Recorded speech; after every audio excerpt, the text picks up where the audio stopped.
Hi, everyone, and thank you for joining us with our welcome to our third edition in our Pittcon coffee break series.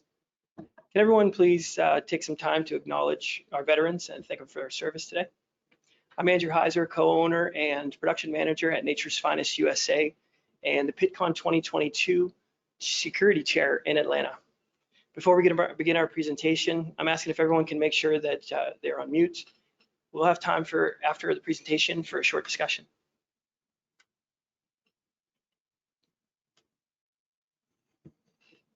I want to start things off by reminding people about what Pitcon stands for.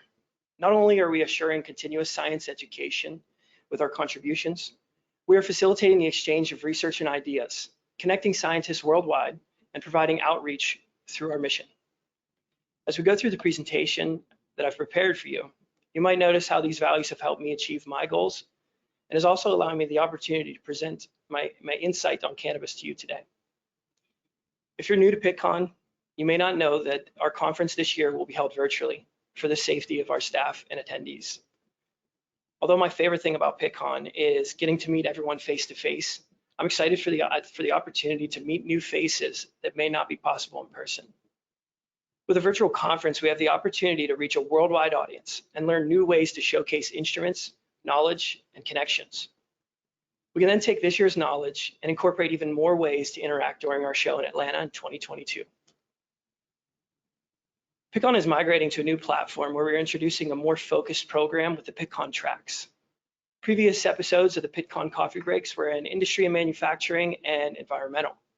Today, we're going to talk about cannabis and hemp. I want to share a little background on me so that hopefully you understand where I'm coming from as we explore some cannabis regulations and why we may or may not be ready for cannabis legalization. 4 jobs in 4 years. I think some of you might say typical millennial. Well, I am a millennial and it's working out great. I'm very thankful for the opportunities my previous employers have provided me. I got to learn under some of the brightest minds from the steel industries and cannabis industry. I left each place with new friends and earned respect. It gave me the opportunity and the knowledge and the guidance I needed to open up my own ventures with my business partners. I'm a co-owner of 2 companies that I get to impart my passions of compliance, transparency, and nature. I've been a Pitcon volunteer through the SSP and SSCP for 8 years, and Pitcon has aided in my success every year. Let's take a look at this slide real quick. These statistics are staggering. 94% of the US population is in support of cannabis. There are now 14 adult use states, recreational states, 35 medical states, 31 decriminalized states, 11 CBD only low THC states, 2 restrictive states, and Nebraska.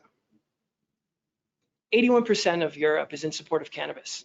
Each country can make its own laws, but the majority allow for CBD sales with less than 0.2% THC.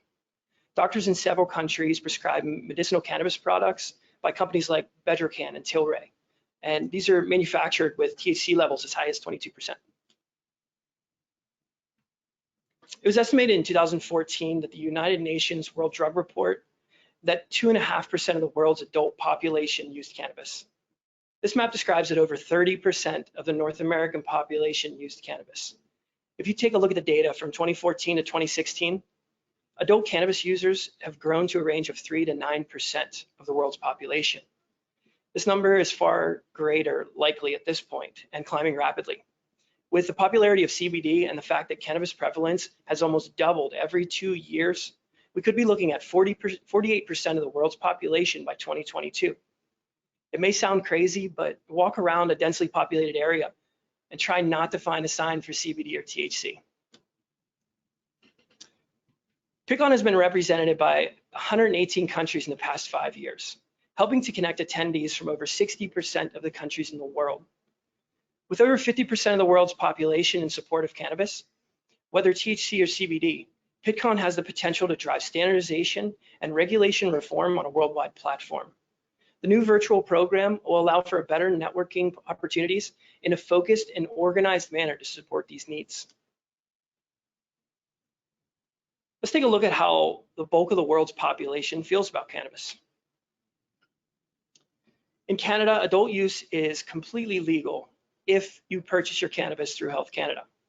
One uniform law on cannabis seems like it would be the most effective way to regulate cannabis use, but the quick emergence of the program and the lack of tested regulations enabled the gray market to thrive. In a country, it would cause an increase in local drug trafficking in any country, which would be difficult to enforce in a fully legal territory. The United Nations Office on Drug and Crime reported in the World Drug Report that there were 5,610 tons of cannabis globally seized in 2018. In 2016, 4.29 square miles, or over 2,700 acres of cannabis was eradicated in India alone. This could easily yield about 3,000 tons of dried plant material, over half of the number seized in 2018. This might make you wonder how much was not eradicated and where did it go? Data suggests that China's cannabis industry is in its infancy. While THC products remain strictly prohibited, and the sale of pure CBD products is becoming more popular. China differs from most other countries in the fact that biotech companies are trying to be the first to market, whereas in different countries, like in the US, most company startups are modest and without excessive capital contributions. If biotech companies are allowed to the market early, a high quality of product is sure to be produced. However, they will have difficulty penetrating other country markets with low brand recognition and potential higher costs. The research done for these products may be isolated within their own borders. Each state jurisdiction decides on its own cannabis regulations, which is the leading cause of a lack of industry standardization. For instance, Pennsylvania is a medical total THC state, which means that any cannabis product that is 0.3% THC by dry weight or more is considered illegal unless it is purchased through a licensed medical marijuana facility. Whereas products that are legally sold anywhere could have less than 0.3% THC. And this includes THC, delta 8 THC, THCV, or any other known isomer of THC. Kentucky, however, is a THC maximum state, which means that any product with a maximum of 0.3% THC can be legally sold. This is allowing for the sale of delta 8 THC, which has been minimally studied and produces psychoactive effects with almost no regulations on the products that are produced. Due to the Schedule I status of THC and the minimal amount of CGMP compliant cannabis facilities, only limited research is allowable in the US. Countrywide adult use legalization will likely occur over the next few years. Cannabis use will definitively increase as our new Vice President-elect has proclaimed a commitment to decriminalization. The minimal amount of research on efficacy, combined drug use, and long-term effects in cannabis products may be a detriment to the program. Although each country in the EU has the right to form their own cannabis laws, the European Alliance for Medical Cannabis was created in 2019. A Brussels-based trade association with ties to the European Council, Commission, and Parliament is trying to educate their lawmakers, aiding to desirable standardization and an easily understood set of regulations for the cannabis industry. Let's take a look at some of the regulations and tests that are performed in a few different industries versus the cannabis industry. As we dive into the world of pharmaceutical drugs, this is one of the most innovative industries I can think of. New instruments with better resolution are coming onto the market all the time. With cannabis in its industrial infancy, how long will it take to be able to characterize products this well? The steel industry has one of the longest tenures in research and innovation. I've worked in it, and I know how long it takes to introduce new ideas. Also, it isn't an easy material to study. Yet we have so many different ways to regulate and characterize materials in this industry. The oil and gas and environmental industries sort of go hand in hand, in my opinion. This industry is also one of the more labor robust out there and has the support of the whole world to expedite research and innovation. Here we have the accreditation scope for one of the labs I've worked with over the years, Steep Hill. I'm aware of a few other labs out there that we can kind of call the gold standard, and I'm sure that there's a few that I don't know. The difference between these regulations and labs and the other industries is that testing requirements are not an industry standard. Sadly, CBD products do not require any of these to be sold. They're only suggested. While people are becoming more knowledgeable and asking more questions themselves, the lack of requirements could lead to more negative consequences, like the occurrence which happened in the vaping industry. A few bad eggs spoiled the market segment, which may have been avoided if there were a little bit better regulations. The only entities that are requiring full panel tests are the banks, and frankly, I'm thankful that they do require it.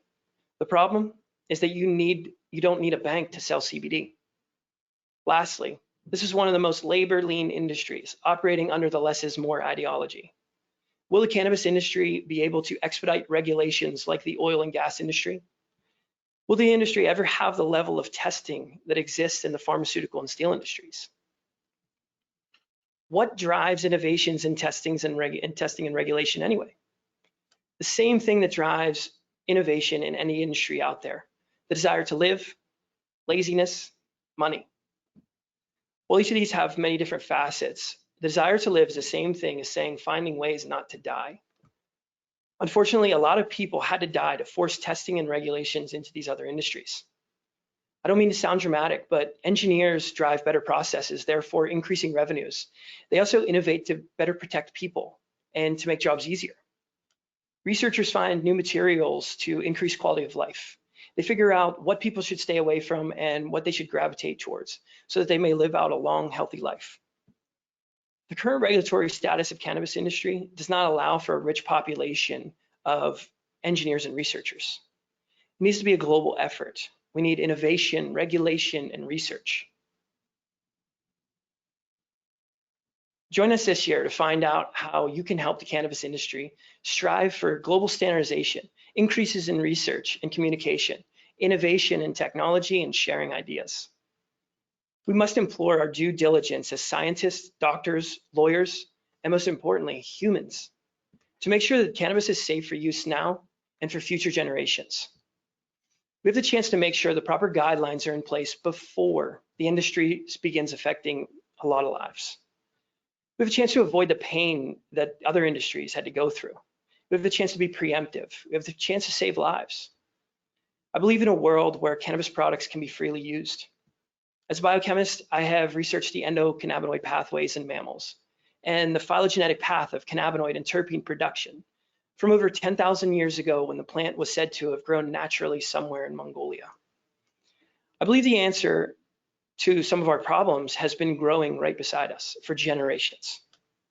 I may not believe in cannabis prohibition, but we cannot put safety aside for a hope that this plant will naturally cure us in its present state. After all, it is kind of rare to see someone chewing on willow bark, but I bet a few of you this morning took some aspirin. We need to increase our numbers of researchers and engineers to find out the right way to extract for extraction techniques. Which chemicals are good for us? Which are bad for us? What happens with combined use? What are the long-term effects? Everyone boasts how you cannot die from a cannabis overdose, and no one has directly died from cannabis yet. Did people die from chewing on willow bark? Did you ever think that you could die from aspirin? We need to approach the future with caution so that we can demonstrate what we have learned from other industries. We need people like you in the aid and structuring of this industry. Thank you again for the opportunity to be here today. We have time for a little discussion. If anyone has any questions or comments, please direct them towards the message bar and we'll cover what we can. Thanks again. Andrew, if cannabis is legalized in the US on a federal level, how will a gray market become more prevalent, depending on the type of legislation that is passed? Well, that's the thing. We don't necessarily know what the legislation is going to look like. In Canada, they opened it up and well, let's just talk about the United States. We have 330 million people in the United States. We open up legalization and you saw that 94% of the population has some support or understanding of cannabis products. We don't have enough infrastructure right now to handle a third of the United States population. And even if they do legalize, it might take a year or two for them to develop the infrastructure to do so. The problem is, within that year or two, you're going to have every person who thinks they know something about growing cannabis is going to try and grow cannabis. They're going to try and manufacture products. They're going to try and cash in on this legal market. Question: how do you overcome business issues such as obtaining business or product liability insurance? That question is better served up for some cannabis lawyers. But I know for my sake, it wasn't too difficult to reach out to my hometown insurance companies, and they'll point you in the right direction. There are a few companies that I know of out there, Kinsale being one of the largest, James River is another company. What tests for whole flower do you believe are necessary to ensure safety and potency? I don't know if it's necessarily the tests or it's the labs that are doing the testing and what requirements they should have. They should have something like a PJ2 or A2LA or PGLA or any of those certification programs. But as far as testing and requiring potency testing, terpene testing, heavy metals, pesticides, microbials, mycotoxins, those seem to be the industry standard. We could dive down a little deeper and do some physical contaminant looks. I think most laboratories do that anyway with put it under a microscope and make sure there's no foreign contaminants.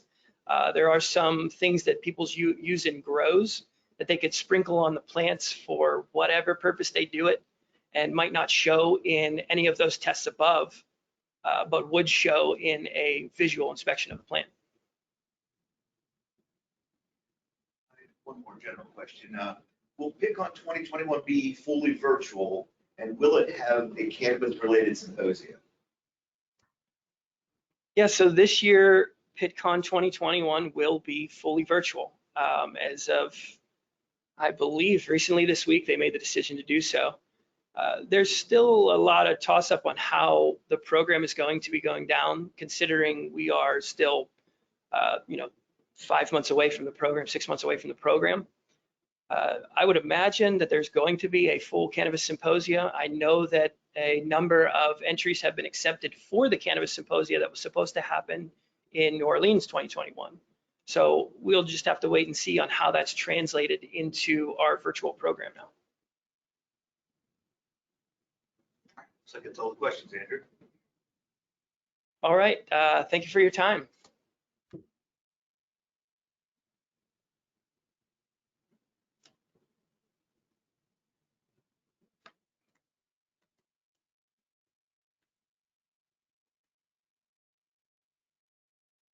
You would